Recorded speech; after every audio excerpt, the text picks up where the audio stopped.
Jokowi tiba ketika Indonesia udah demokratis, saudara Andre. Jadi bagaimana mungkin Anda bilang Jokowi sedang merawat demokrasi?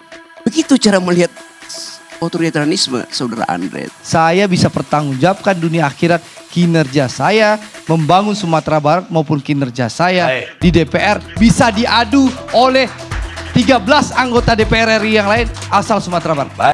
Itu pentingnya belajar sejarah, saudara Andre itu. Pengetahuan Anda kurang sekali soal demokrasi. Tanya, kerja-kerja saya jauh bermanfaat untuk kepentingan bangsa dan negara. Dan saya menyelamatkan ratusan triliun aset negara. Kekuasaan bisa merubah seseorang. Mungkin itulah ungkapan yang tepat untuk Andre Rosadi ketika berdebat dengan Rocky Gerung. Belum hilang dari ingatan kita ketika pada pertarungan Pilpres 2019 antara Jokowi dan Prabowo. Politisi Gerindra ini selalu berada di satu kubu dengan Rocky Gerung ketika mengkritik pemerintah dan dalam pertarungan politik Pilpres 2019. Bahkan Bang Andre selalu setuju dengan pernyataan dari Rocky Gerung saat mengkritik pemerintah. Namun lain dulu lain sekarang. Sekarang Bang Andre berada di kekuasaan dan terlihat shock saat menerima kritik tajam dari Rocky Gerung. Dilihat dari ekspresinya, Andre Rosadi sepertinya kesal dengan Rocky Gerung. Andre Rosadi harus belajar dari Anies Baswedan dalam kedewasaan berpolitik dan bersikap. Setelah banyak dikhianati oleh partai yang ingin mendukungnya di Pilkada Jakarta 2024, tapi Anies mah malah santuy aja dan bersikap dengan bijak. Setiap kali kita diskusi, datang polisi dari Kramat 5, dulu polisi dan tentara masih sama, Kremlin kita sebut. Dia masuk ke ruang diskusi, ada Malik. Dia naik di atas meja dan dia bilang, demi undang-undang saya bubarkan diskusi ini. Orde Baru pakai demi undang-undang. Dia sah bubarin itu. Undang-undangnya subversif memang. Tapi dia pakai undang-undang. Kalau sekarang rektornya ditelepon, jangan terima Rocky Gerung untuk diskusi itu. Anda lihat.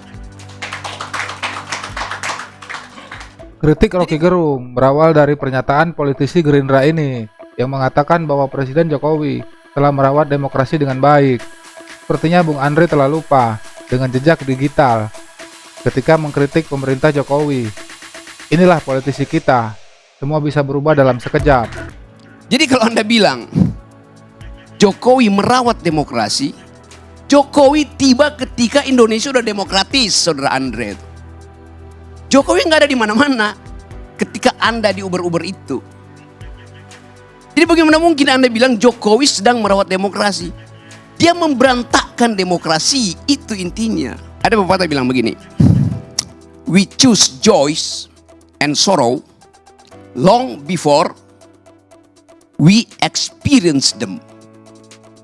Kita memilih kegembiraan atau kesusahan jauh sebelum kita mengalaminya. Kalimat itu, Anda tahu kalimat itu siapa yang ucapkan? Yang ucapkan itu adalah Gibran. Yang nama depannya Kahlil.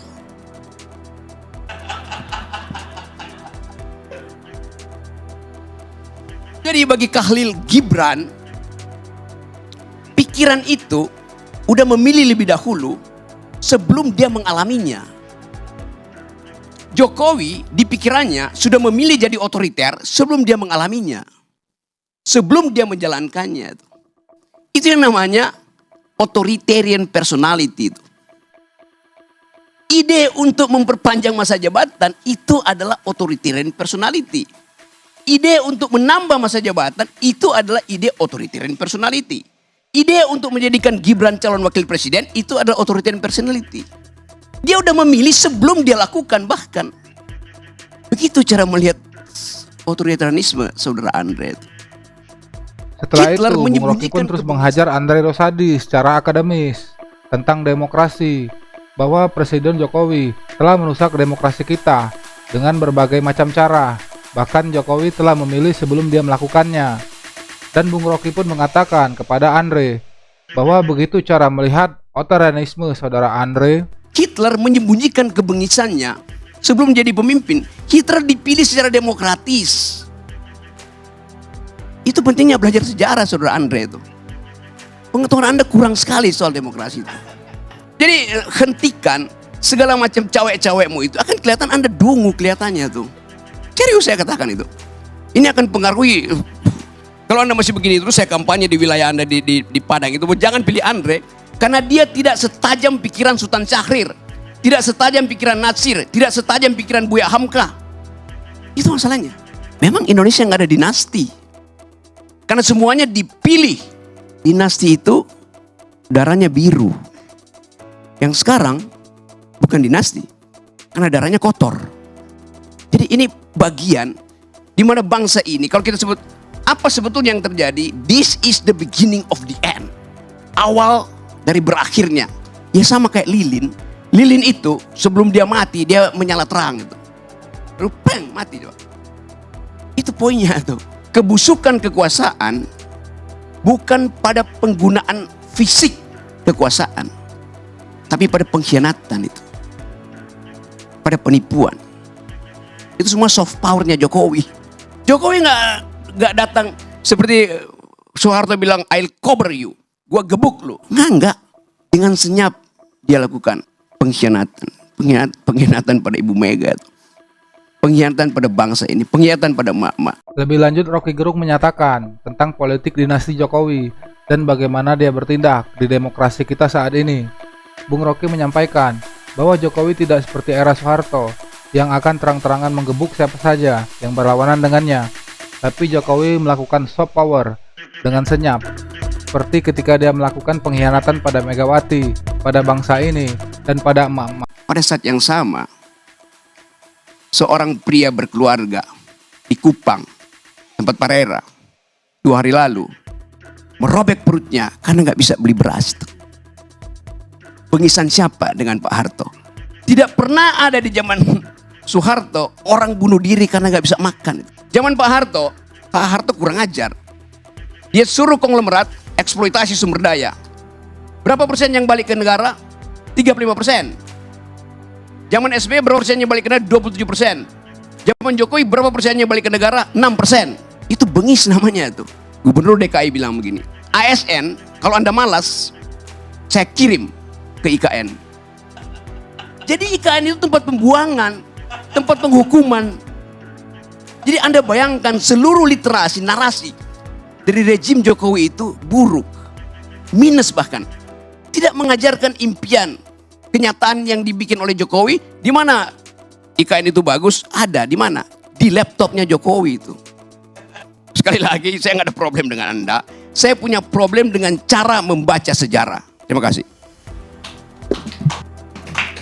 Setelah terus-menerus dikritik Rocky Gerung secara akademik, akhirnya Andre Rosadi memberikan jawaban yang sangat berapi-api. Sepertinya dia shock ketika berhadapan dengan Rocky Gerung pada perdebatan kali ini. Terlihat dari raut wajahnya yang seperti menahan kesal dan sepertinya agak baper. Seperti itulah ketika kekuasaan bisa merubah politisi tajam menjadi politisi tumpul. Saya memang, Bang Rocky, ya, tidak setajam Muhammad Natsir, Muhammad Yamin, Buya Hamka yang abang sebutkan tokoh-tokoh besar Sumatera Barat. Betul.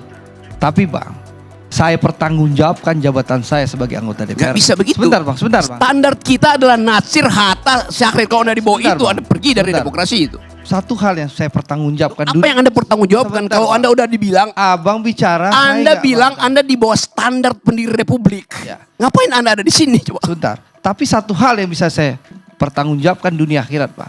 Ini bukan soal dunia Sebentar. akhirat, ini soal Nah, ide ini republik, ide demokrasi. Abang maunya didengar saja. Tidak, Tapi tidak Anda mau sendiri udah mendengar. mengaku Anda di Sebentar. bawah standar. Ngapain Anda bicara Sebentar. lagi? Saya nggak dengar orang di bawah standar. Saya ingin menyampaikan, ini hak saya bicara. Tolong hormati dong perbedaan pendapat. Bukan Anda Nah, dari tadi. Saya ingin sampaikan satu hal. Apa yang Anda mau Saya sampaikan? pertanggungjawabkan jabatan saya, kinerja saya boleh diadu sama anggota DPR dari seluruh Sumatera Barat. Kinerja saya baik di DPR maupun Itu- membangun itu kampung saya di hubungannya Sumatera apa? Barat. Anda mesti sebentar. gini. Ya, kan Cara tadi dibilang dungu. Saya akan berkampanye di Sumatera Barat. Silahkan abang berkampanye di Sumatera. Saya Bre. bertanggung jawab sebentar, Ini Pak. saya terangkan cara demokrasi, begini. Pak. Kakak, yang lain gak usah. Belajar dong. Standar kita itu bukan anggota belajar DPR demokrasi. di Sumatera Barat. Standar kita adalah pemimpin-pemimpin republik yang datang dari Sumatera Barat. Itu standarmu. Masa Anda rendahkan standarmu sendiri? Ya, Astaga. Sebentar Bang. Saya menghormati founding father saya. ya tentu Founding fathers semua tidak mau dihormati oleh orang dungu. ya itu haknya abang bicara seperti itu. Tapi hak saya juga bicara. Saya bisa pertanggungjawabkan dunia akhirat kinerja saya membangun Sumatera Barat maupun kinerja saya di DPR bisa diadu oleh 13 anggota DPR RI yang lain asal Sumatera Barat. Baik. Saya siap diadu Baik. kinerjanya. Ini artinya dia mau apple to apple. Antara apel sehat yaitu pendiri bangsa ini dan apel busuk yang dia pegang sekarang. Baik. Ngelantur, ngebacot. Tapi faktanya kerja-kerja saya jauh bermanfaat untuk kepentingan bangsa dan negara. Dan saya menyelamatkan ratusan triliun aset negara.